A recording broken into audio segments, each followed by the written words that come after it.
Are you doubting the power of America? Please, I don't want to talk too much in this video.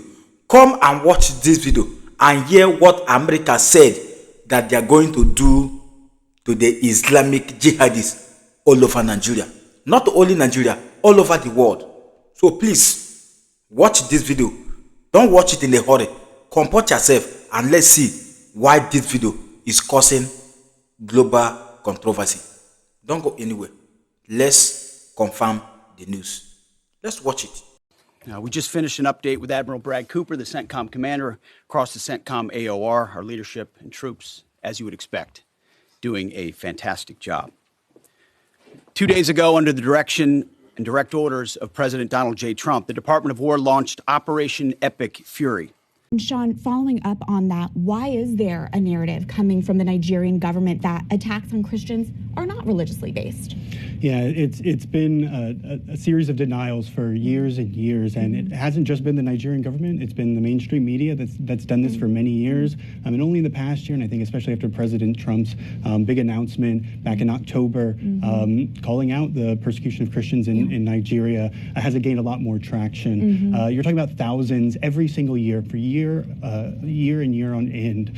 This past year, there was recent numbers, about 3,490 Christians killed and targeted for their faith. And that's just the murders. And as Father Remy mentioned, we're talking about putting people into churches, locking them there and burning the churches to where you can't even find out what the numbers are. You're talking about internally displaced persons, mothers and their children being hacked to death. It's atrocious, and it's been happening all the time, every single week. Just this week now in Adamawa State, there were dozens who were killed in an attack there. The denials, I think, as Father Remy said, there is some politics going on. Nigeria is roughly split between about half Muslim, half Christian, and many of those Muslims are in the north, and that's an important political bloc. And nobody wants to say all Muslims are extremists or violent. That's absolutely wrong. And where, especially in the south, Muslims and Christians have gotten along very well. In many parts of the north, they get along very well. But there is a growing extremist ideology that's been growing for about 20, 25 years, and that because the denials of that extremism have been going on, it's been allowed to fester. So that's been just an atrocity. 2 days ago, under the direction and direct orders of President Donald J. Trump, the Department of War launched Operation Epic Fury, the most lethal, most complex, and most precise aerial operation in history. For 47 long years, the expansionist and Islamist regime in Tehran has waged a savage, one-sided war against America. They didn't always declare it openly, except for their constant chants of death to America. They did it through the blood of our people. Car bombs in Beirut, rocket attacks on our ships, murders at our embassies, roadside bombs in Iraq and Afghanistan, funded and armed by Iranian Quds Force and IRGC killers. My generation of veterans carry the names of brothers who never came home. Brothers butchered by Iranian-backed roadside bombs and well-armed militias, thousands of our own. We didn't start this war, but under President Trump, we are finishing it. Their war on Americans has become our retribution against their Ayatollah and his death cult. It took the 47th president, a fighter who always puts America first, to finally draw the line after 47 years of Iranian belligerence. He reminded the world, as he has time and time again, being an American means something unbreakable. If you kill Americans, if you threaten Americans anywhere on earth, we will hunt you down without apology and without hesitation, and we will kill you. President Trump has also been very consistent. Crazy regimes like Iran, hell-bent on prophetic Islamist delusions, cannot have nuclear weapons. It's common sense. Many have said it, but it takes guts to actually enforce it, and our president has guts. Iran's stubborn and self-evident nuclear pursuits, their targeting of global shipping lanes, and their swelling arsenal of ballistic missiles and killer drones are no longer tolerable risks. Iran was building powerful missiles and drones to create a conventional shield for their nuclear blackmail ambitions. Let me say that again. A conventional shield for their nuclear blackmail ambitions. Our bases, our people, our allies, all in their crosshairs. Iran had a conventional gun to our head as they tried to lie their way to a nuclear bomb. It almost worked under Obama and his terrible deal, but not under this president. Turns out the regime who chanted death to America and death to Israel was gifted death from America and death from Israel. This is not a so-called regime change war, but the regime sure did change, and the world is better off for it. Today, in their desperation, the enemy is unmasked as Iranian missiles and drones rain down indiscriminately on the hotels, airports, apartments, and other civilian targets of their neighbors. Cowardly terrorist tactics from a regime that for decades has trafficked in cowardly terrorist tactics, lies, death, and destruction to this day. The Iranian leadership has built nothing except proxies and missiles and drones and deeply buried nuclear factories and facilities. Peaceful nuclear ambitions do not need to be buried underneath mountains. Last June, Operation Midnight Hammer obliterated their nuclear program to rubble. Afterward, we told them plainly, that's it, now make a deal. They arrogantly refused. We said, rebuild it, and we'll stop you again, this time far worse. Well, President Trump, Secretary Rubio, Steve Witkoff, Jared Kushner, they bent over backwards for real diplomacy, offering pathway after pathway to peace. I watched it. I was there. They tried over and over and over again earnest attempts at peace. The former regime had every chance to make a peaceful and sensible deal. But Tehran was not negotiating. They were stalling, buying time to reload their missile stockpiles and restart their nuclear ambitions. Their goal, hold us hostage, threatening to strike our forces. Well, President Trump doesn't play those games.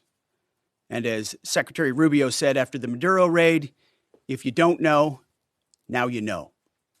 President Trump puts America and Americans first.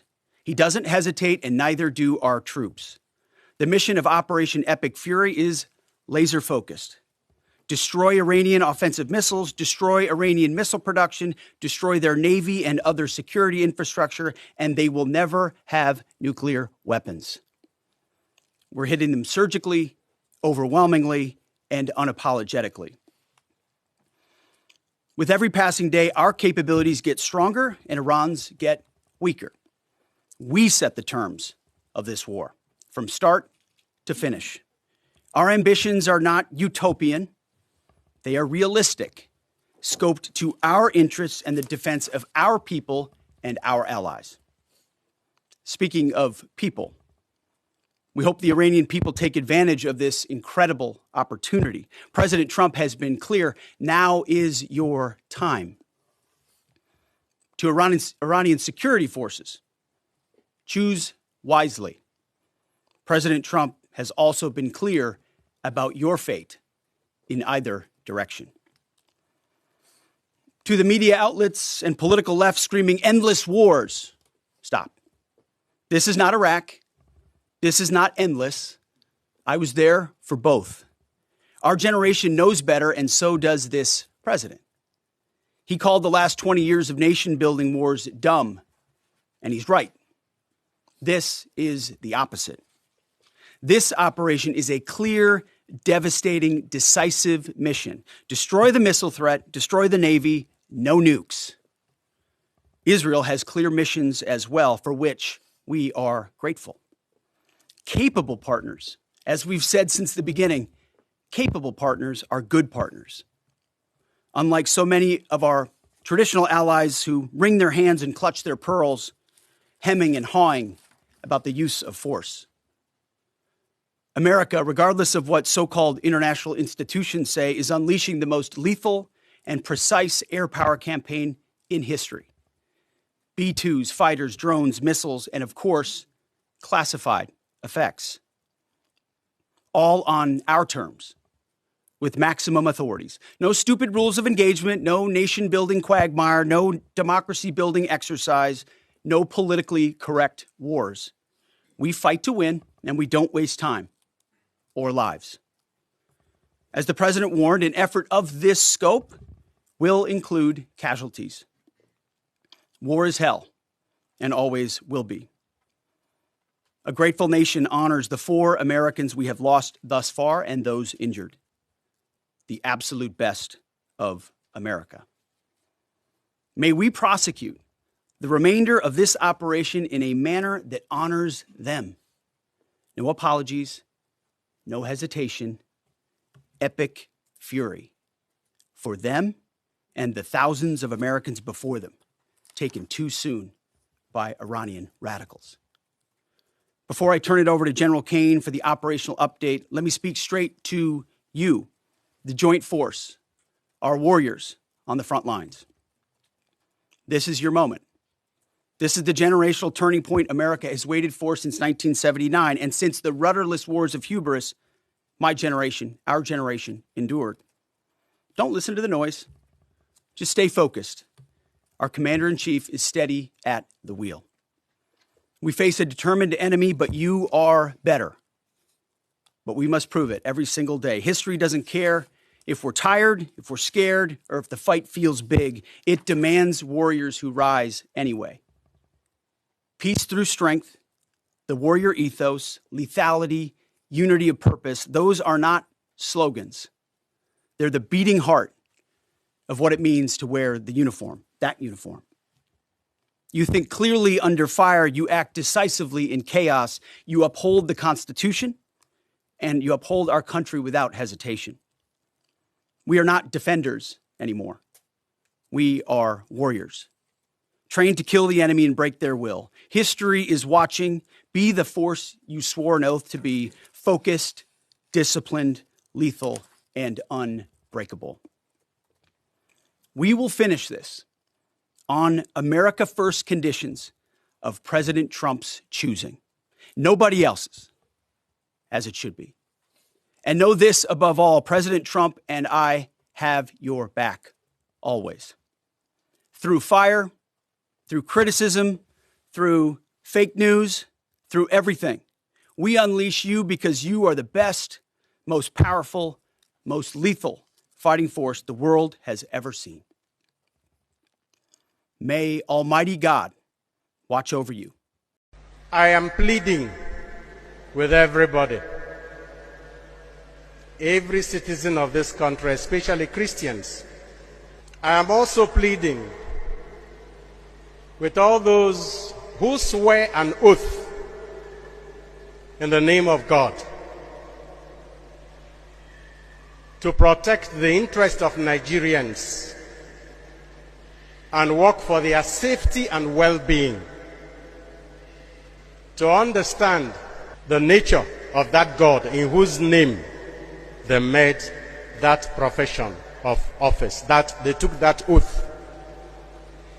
It is only in that way, understanding the nature of God in whom they took that oath, and living according to that understanding because we are made in His image. That is the only way we can hope to reduce the suffering among our people. Ahụhụ a karịa. Ahụhụ a karịa, bikonu. Onye ọbụla mee ebere. Onye iwe na-ewe jiri nwayọọ. Many of us are angry, but we have to be careful how we express our anger, or we may cause more problems.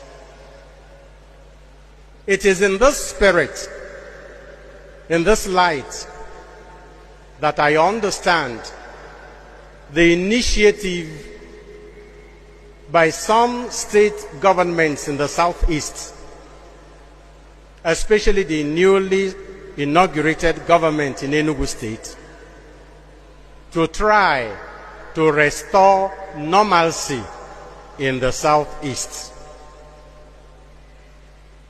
But I want to believe And I want to affirm that this initiative must, of necessity, include an increase in the efforts and coordination of all the efforts made by the southeastern governors to secure the release of Mazi Nnamdi Kanu from detention. Because we all believe that his continued detention, despite the ruling of a court of law and despite the powers invested in the president by law to intervene in such cases, his continued detention is largely responsible for the insecurity and the unrest we experience in the Southeast. And until that is addressed, any peace we hope to achieve may only be superficial. But I'm begging everybody to give the government now, especially new government, the benefit of the doubt. On the wage, and there may be reason for that anger. But I strongly believe that the entrenched positions, both of the government and of the agitators in this regard, have not brought us the peace we are looking for. This is the time to shift grounds. Udun Ishidabe, I'm begging in the name of that same God in which many people swear the oath of office, but more importantly, in the name of that God who is love in the Father, gift in the Son, and communion in the Spirit. Now that you have seen the full clips, what you just hear? Did Nigeria going to get away with this their evil atrocity that they have committed against their citizens? I don't think so. They will pay dearly. Share this video widely. If you love what we do here in this Global Love Channel TV, please don't hesitate to touch and have a subscribe button, like and turn on the notification bell, so that whenever we upload a new video, you'll be the first person to be notified. And in doing that, you are encouraged not to do more, because togetherness, we shall save life together. Africa life matters. Whenever you see something, always accept it, because an injustice for one remains an injustice for all. Till next time, see you in my next video. Bye for now. Thank you.